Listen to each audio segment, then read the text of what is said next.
We often like to talk about the West and how they have this whole hookup culture thing going on, and it's really messing up their lives.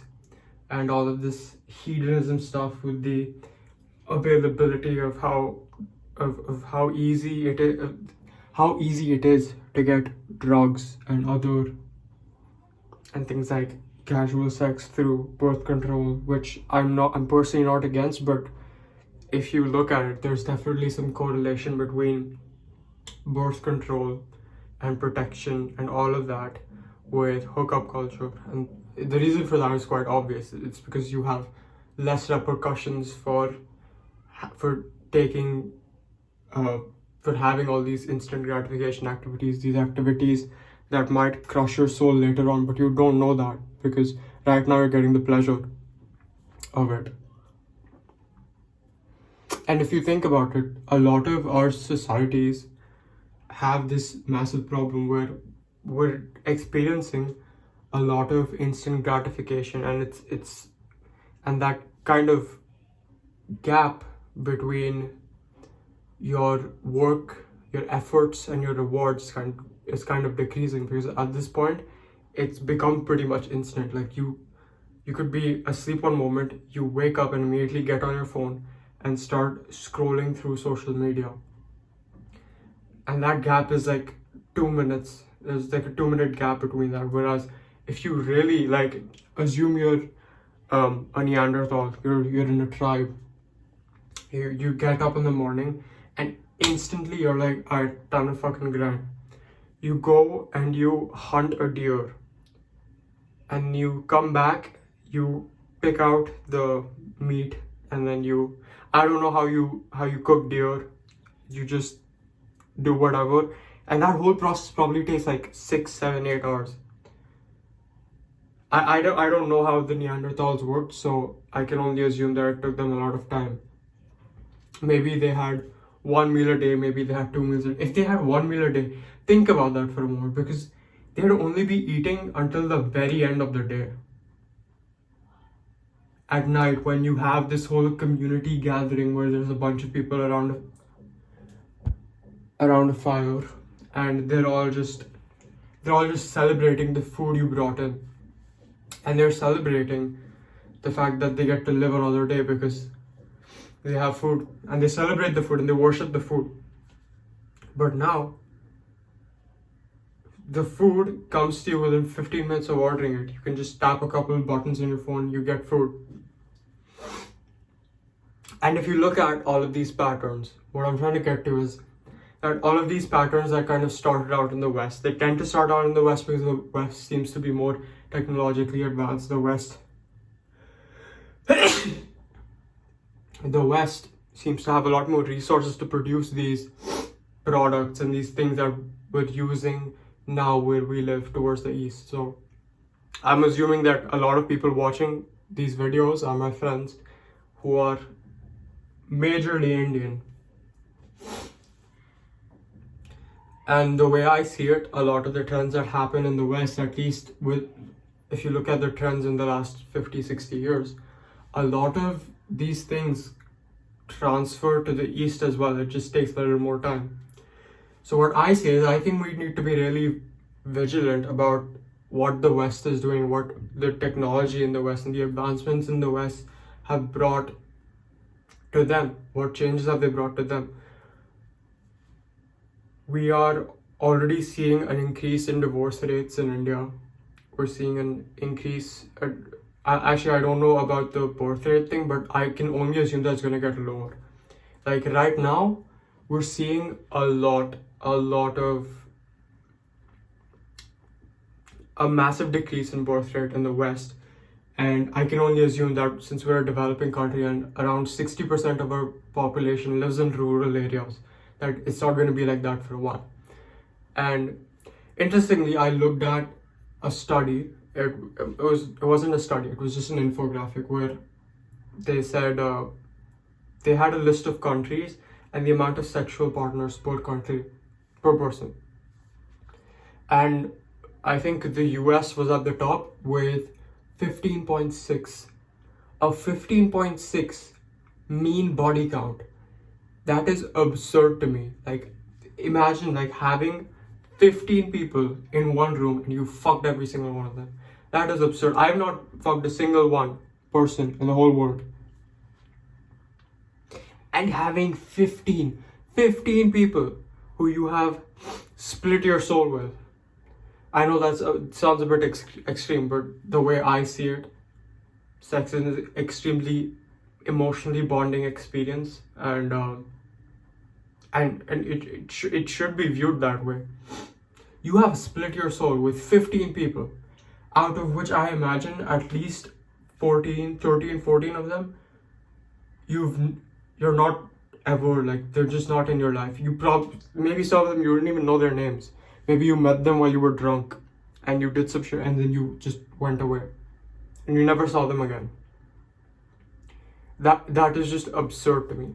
So India was like closer to the bottom of the list. India and China were the two bottom, with just, I mean, not just, I mean, even this number is like kind of absurd to me the more I think about it. India and China were at China was above India, so that was at 3.5 or 3.6, and India was at 3.1 or 3.2. Which, it's very relieving to see like a lot of the world's biggest economies and then seeing India and China towards the bottom, and seeing that we tend to be more monogamous, we tend to have less sexual partners, and that leads to an increase in core family values and like family and all that stuff. And we've seen the clear correlation between family and economic growth. Like, these two things go hand in hand, and we're already starting to see the effects of hedonism and hookup culture in the West. And these effects include just a lack of children. Like, there's just so less children. There's this new term. I mean, it's not really new. It's been around since the 1980s, but it's become very popular now on social media. It's called DINK, D-I-N-K. Dual income, no kids. So you have these, it sounds so fucking funny. It's like, for some reason, when I say DINK, it makes me think of like two penises just doing that to each other. It's like, you know? Sorry. It's a funny word. But yeah. So now you have all these dinks that aren't having kids, and part of that is because of infertility, which is crazy. If you look at the stats of infertility, it is increasing massively, and there's a bunch of conspiracy theories. Not really, I wouldn't call them conspiracy theories, but there's a lot of things to suggest that a lot of our modern products and the things that we use on a daily basis are contributing to this infertility.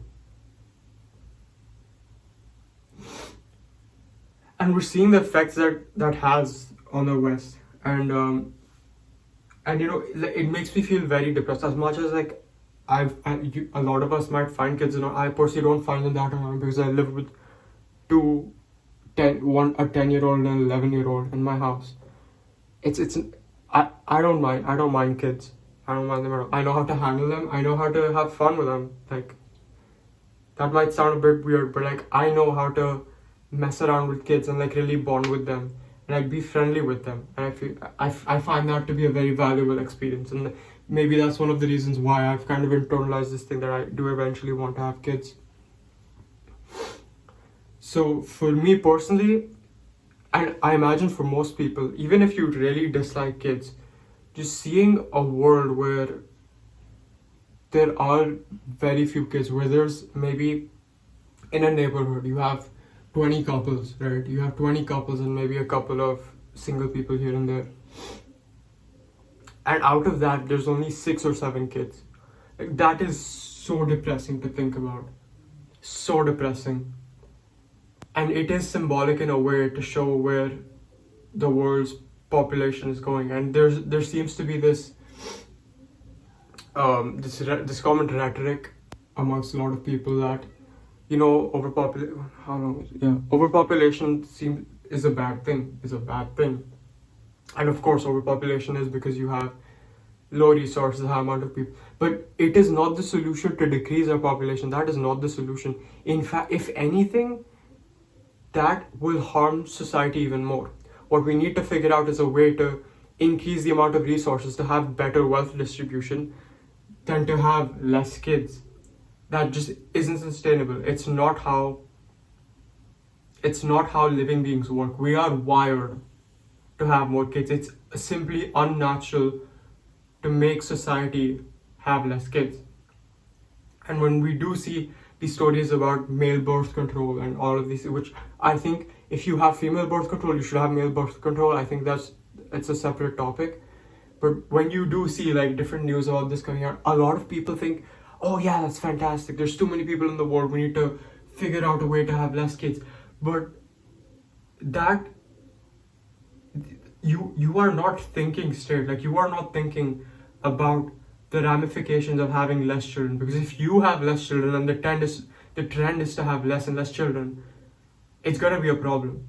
It's already a problem in Japan. You're seeing what's happening to Japan economically. It has been a huge issue in the last 15 to 20 years. I don't know how long it's been an issue for, but I know for a fact that it's been a big issue. It's probably Japan's biggest issue, where they have had this boom of population, and now the population is literally decreasing. Like, there's literally more old people than young. I'm not even talking like middle-aged people. I'm talking about like old people versus young people.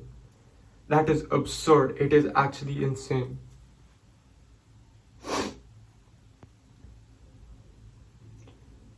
And yes, infertility is a problem. But even when you do look at a lot of posts on social media or tweets or whatever it is saying that infertility is at an all-time high of like 50% or something, which 50% is insane. Like, imagine that. Imagine like half your family members not being able to have kids. Imagine your grandparents or your parents. Think about all the siblings they've had, right? I assume if we're talking about like Indian households, I imagine our parents have several siblings. Imagine half of your cousins just gone. Half of your cousins didn't exist. Imagine half of your friends didn't exist. That's insane. That is actually insane. If there's 20 people in a classroom, imagine like they got fucking Thanos snapped. You got fucking Thanos snapped. Your friends got Thanos snapped. Now imagine. Now you don't even have to imagine it, because that is what's going to happen to your kids. Your kids are not going to have friends. They're not going to have as many friends as you did. And typically you get to see a trend that happens in the West, a socio-economic type of trend. And also the other reason which I didn't mention is economics. Just people can't afford to have kids. That's why this whole ding thing is becoming a trend. But anyway, when you have these types of things happening, and I feel like the Indian government has done so well to prevent this from happening. Like, inflation in India has been kept relatively low compared to other countries in the world because of the whole Ukraine-Russia thing. And I feel like the Indian government has done a fantastic job, because what that could snowball into is what's happening in the West. So I do have this level of optimism when it comes to our culture within India. But typically you do tend to see a lot of these trends go from the West to Eastern countries like South Asia, Southeast Asia, all of these countries. It takes about 1 or 2 generations. So what's happening to the West right now, where there's less kids, where there's like about half as many newborns, right now we might not see it, so we won't see it as a problem. But our kids won't have as many friends. You might even not have any friends. I might be infertile. You know what? I might have been exposed to all these estrogenics or all the conspiracy theory. I don't want to call it conspiracy theory stuff, because from like the minor amount of research I've done, it does seem to have some level of truth to it. But a lot of these theories going on, that a lot of people are just going to be infertile, and people are going to continue to be infertile because of the societies that we have. You might not have any kids. And even if you don't want to have kids right now, would you not like to have the ability to choose whether you have kids or not? Rather than living in a world where you just can't have kids. I imagine if you're one of my friends, you're maybe in your late teens, early 20s.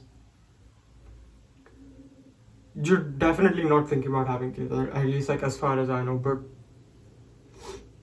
in 10 years, when you're infertile, when you're maybe your core values change, maybe you do find a lot of value in starting a family or whatever it is, you won't have the ability to. Of course you can adopt, but adopting is very different to having a child of your own. Not to take anything away from people who have been adopted or are choosing to adopt. I feel like what they've done, what their families have done, is brilliant.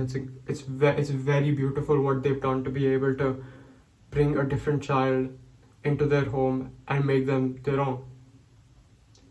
But even adoption won't be happening because now you have birth control. Like there won't be as many accidental unwanted pregnancies. You won't have there's just not going to be kids being born for you to adopt. There's going to be less kids.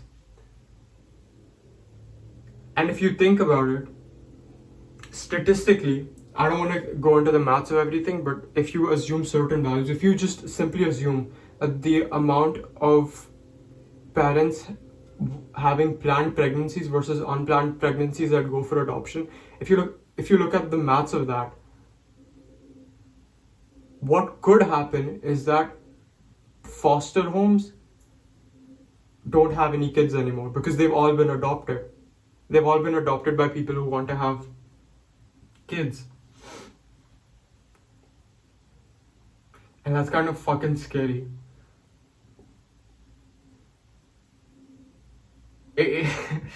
I'm realizing this right now and it is really scary.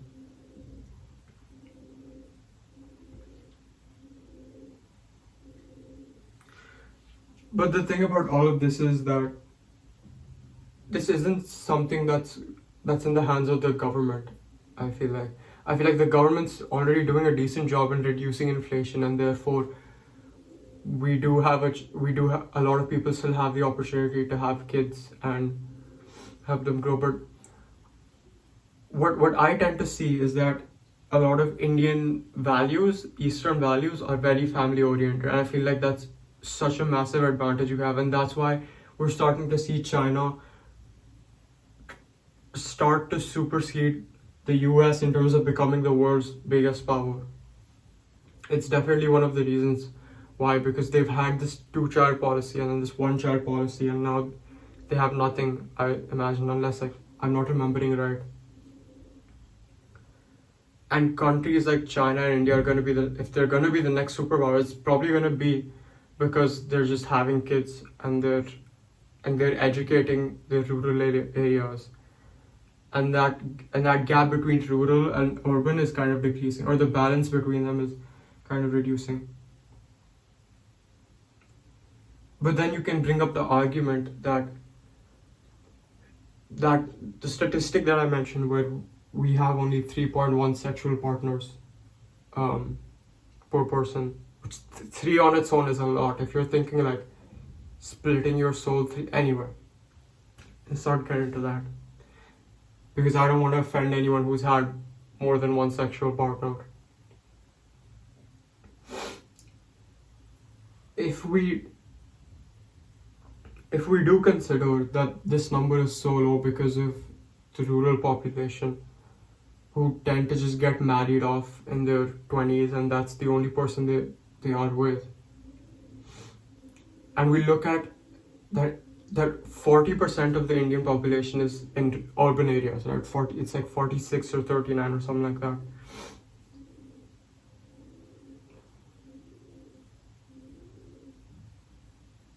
The urban population is probably having way more sexual partners than the rural population. And I know this is just an assumption, but it's kind of like a theory that it's been kind of marinating in my head. So therefore, our urban populations, to me, the way it seems, we're all, since this is a mean, it's not a median, this is a mean. This number 3.1. To me, it seems that our urban population is having a lot more of hedonism or hookup. Hookup culture is hedonism. Like they just go hand in hand. Like I don't. If you disagree, let me know. But the hedonism is hookup culture. And since we're seeing like a lot of college students, especially like from what I've seen, like a lot of my friends, like even just bro, there's people who are fucking in their early teens. That's kind of absurd to me. Like I really don't mean to make anyone feel bad about it, but that's just what it is. Like, so what my point here is that basically the people who are affected by all of this hookup culture and everything, it's going to affect us the most rather than the people in the rural population. Because see, everyone who's watching this lives in an urban area. We're surrounded by urban people, so it's gonna affect us way more than the people who are in the rural population. So don't let that 3.1. My point is, don't let the 3.1 thing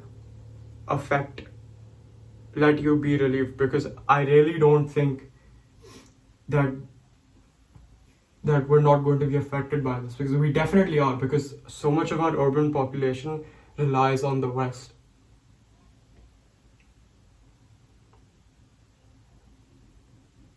It's something that we need to think about, and it's something that we need to tackle. But where it starts from is your own personal decisions. What you decide to engage in, what activities you decide to engage in, who you want to be with, the people you surround yourselves with. That's where it starts from. Because if you surround yourself with these fucking red pill guys who are like, yeah, we're gonna go and we're gonna fuck like 10 women. I was gonna say the B word, but that's offensive. I love women. Women are great. I don't want to disrespect them by breaking their hearts. But yeah, I think it starts from you and it starts from me. And how much we can, how many of us can really stick to our family and core values. Because with like the whole internet culture, especially with like Indian teens, I'm seeing a lot of like disrespect towards traditional values, like family values and all that. Thankfully, I do know a few people like my cousin who I have a lot of respect for this, where she's just like super focused on like the whole family thing and marrying early. And I personally, I'm not saying that you need to marry early, you need to have kids, you need to do all this, because in this economy it's just not possible, right? I'm not even talking about the West, I'm talking about like right here, right now, the hyper competitive type of economy. I think it's kind of ridiculous that we tell everyone to do this thing where you marry early, have kids. But it's also kind of ridiculous that in the West you're kind of getting shamed for choosing to do that. I think our goals, if you're a young person, should be to have financial independence. If you have the same views as me, obviously, because if you don't have the same views as me, like there's no point in listening to me. I mean, there is a point in listening to me, but there's no point in following what I'm about to say. If you have the same views as me, what I'd like to imagine is that you have really good, you stick to one person, or you either don't stick, you just don't have anyone at all. You achieve financial independence, and then you settle down with that person, and then you have to, this is like a societal level thing. This is what would be ideal for society, I imagine.